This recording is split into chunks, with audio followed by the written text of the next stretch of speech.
Welcome to Electrical Scale Modelling. This is part 11 of Italeri Operation Silver Bayonet. Scale is 1 to 72. Now, as I've said in previous videos, this is a Vietnam diorama, and so far I've built all the vehicles and made a start on some of the structures. I've completed 3 of the structures, so that's the operation post or guard tower, the first aid station, and the checkpoint. So in part 11, I'm going on to the small village house that comes with the kit. This is a wooden house kit, so there's no plastic involved here. So let's jump into this and see how well I get on. So it comes in two sheets of wood, as you can see there. I haven't opened it up yet, which I'm going to be doing now. The design is fairly simple by the looks of it, so I don't think I should have any problems building this, even though I've never actually built a flat wooden kit like this before, so it should be interesting. Well, here you can see the laser cut boards. There's 1 or 2 things to remove that are not necessary for the build. The instructions are on the reverse side of the sheet, and the instructions are quite simple and nicely laid out. So first of all, I'm going to be removing some of the components. Now you can just pop these out, but just to be on the safe side, I'm just running my knife over the seams to make sure they come loose. There's 2 main sections to the kit. There's the bottom support and the actual house itself. So first of all, once I've removed any of the excess wood, I'm just placing in some glue. Now this is wood glue I'm using. This is a Gorilla Glue, but any wood glue will do. Don't use normal PVA. You can use super glue as well, but the wood glue is best for this. Now this just slots in without any troubles. Now the instructions are clear, but you still have to really look at them, because it's a very basic outline of what you have to do. So you're going to have to study the pictures as well as look at the parts before you attach them. Dry fit them is essential. I dry fitted these before I started. So once I've got one side in, it's time to put in the other side. I've decided on doing the 2 longer ones first. That way I think it'll be easier to line up the 2 smaller ones, but they're fitted in the exact same way. I'm just running a bit more glue up the side of the strut for a better purchase. Now it's time to place in the side rail or panel, whatever you want to call it. Now be careful and don't do what I did. If you watch this, look, bam, snap. I actually broke the bloody thing. If you put too much pressure on it, there I go, I just broke it there. It will snap. It's not that strong. I didn't apply too much pressure on it, and the thing snapped. It is an easy repair to fix, but it's just a bit annoying, really. But here's the thing, I done the exact same thing on the opposite end. I didn't have it on record, unfortunately, but I placed too much pressure on the top strut and it snapped. I can't believe I done it a second time, but mistakes do happen. So there you can see the aftermath, almost exactly the same place as the first one I broke. Again, as I said, I can't believe I done it a second time. But once I repaired it, it was time to go on to the steps. And as you can see there, it's got a base plate, and it's got your runs, and you place the steps in it. So first of all, I'm putting in the runs first of all, and then each step just goes in the area. Now be careful, they are very tight, hence why I was putting too much pressure on them. I almost broke this as well. It doesn't take much to break this wood, so be careful, but they are very tight to push on, so just persevere with it. In reality, I should have maybe shaved off a little bit of the joint inside, just to make it a bit easier for it to push in. It took a bit of time to build these steps, but in the end I did manage to get them completed. Next it's on to the main house itself. So first of all, I've taken off the from the sprue the side panels, and I'm just popping out the windows.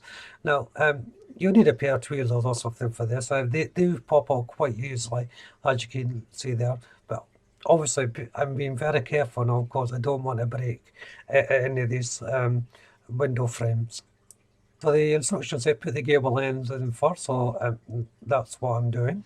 The instructions, there's only 7 steps written down in the instructions, and the illustrations, although they're good illustrations, they don't give you like an arrow or something saying this is where they go, and that would have been helpful considering there's multiple location points on the floor itself. But again, that's why we dry fit things to make sure we know exactly how they're going to fit before placing the cement. Now, I decided to put the other length in first because even though the instructions had put the gable in, the 2 gables in first, I didn't like the feel of the connection, so I decided to start building the main panels to give me that structure that you need before you carry on. I found that it was easier to put in the gable end last because of this, and it just pushed in there was no issues with it. I feel that it would have been a little bit more difficult with the larger panel with the 2 gable ends in position. Next is the outer frame of the house. Now, I would have thought this went on the inside, but it doesn't. It goes on the outside, and actually does turn out to be quite a nice looking house with this extra little bit on it.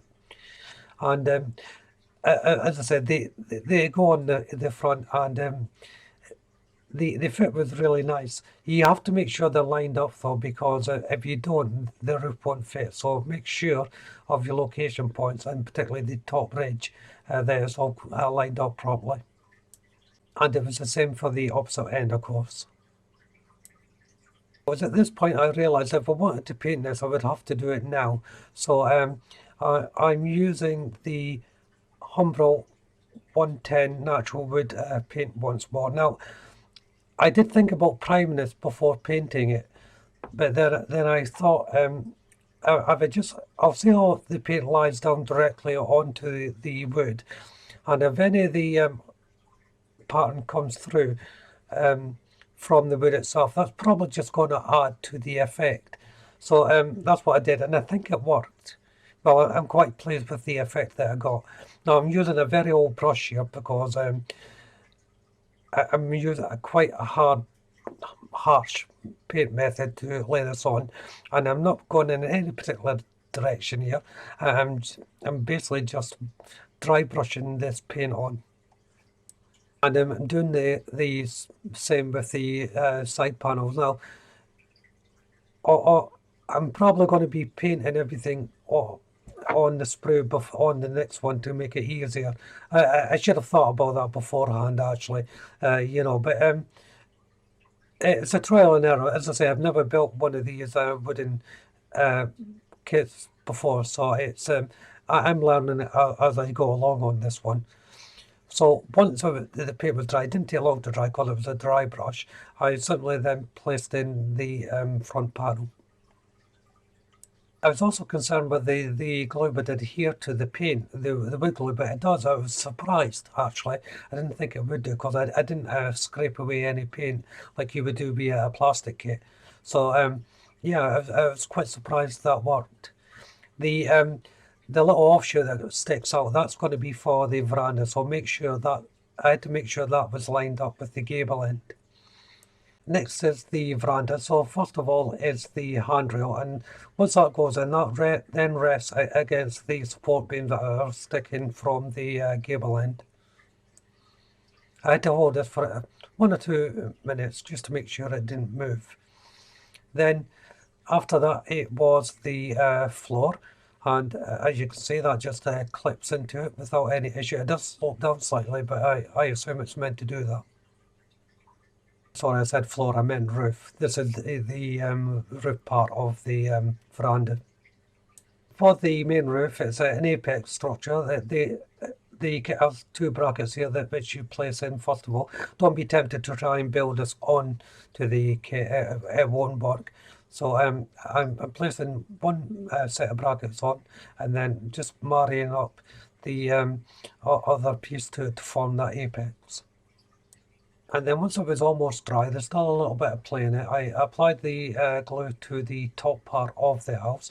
I put on quite a lot of glue here because I wanted to make sure nothing will move once I place the roof on. Now the roof went on beautifully. The brackets actually go inside the structure, not on the outside. So I don't think they're meant to go on the outside and think it doesn't fit. It fits on the inside. And when I noticed this, I put a little bit more glue inside it so that it would just have something to grab onto. And then it was just a simple case of popping the roof on. It sitted perfectly on it. I didn't have to apply any pressure. I just slotted in. I lined it up to how it should be. And then I left it overnight then after this. Once it was dry, it was time to use the natural wood by Humbrol again and paint the whole structure. And I'm using the same method and technique, so very lightly painting, hardly any paint on the brush itself, and just rubbing it along the areas, and a very thin coat then of paint goes on. And this is where I'll end part 11. So if you haven't done so already, why don't you go and check out the channel for my other videos.